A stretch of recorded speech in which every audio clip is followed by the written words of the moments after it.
Sometimes I act like a pissed-off Irish war shaman.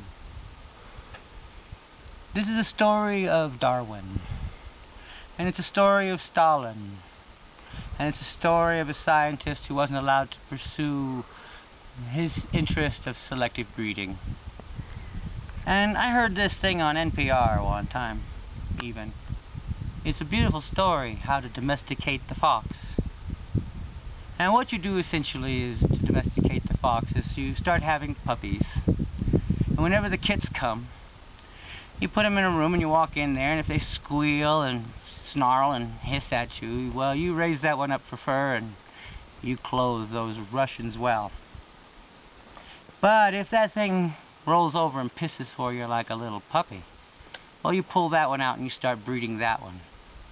And you just keep doing that, killing everything that wouldn't roll over for you and piss for you, and breeding only those things that do.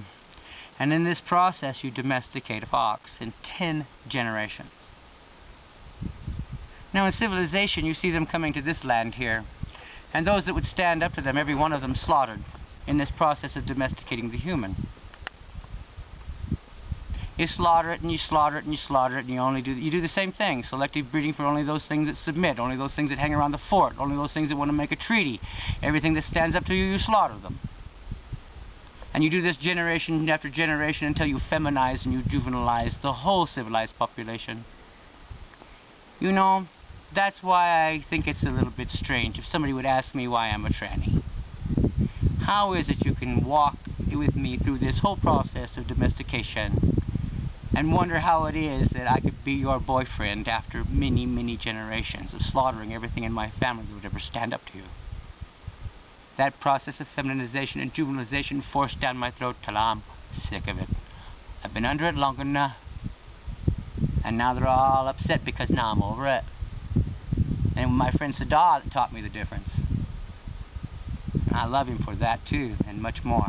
But let me tell you, after generations of domestication, this is going to be your fruit. What? This world acts crazy killing these trannies 1 in 12. The very fruit of their civilization. The thing they demanded, and they're slaughtering everything that would stand up to them. And now that Jesus is coming, we've got to kill the fruit of our vine so he doesn't know what we've been growing. So the trannies are slaughtered 1 in 12. And the rest of them living so hated that they kill themselves 1 in 12. And so that's who your coyote grandmother is, that tranny nigger, you know, with a losing hand. That's why we need you. That's why we need you. And that's why we need you. Because ain't nobody gonna take no shit from me. I ain't one. And that's all I have to say.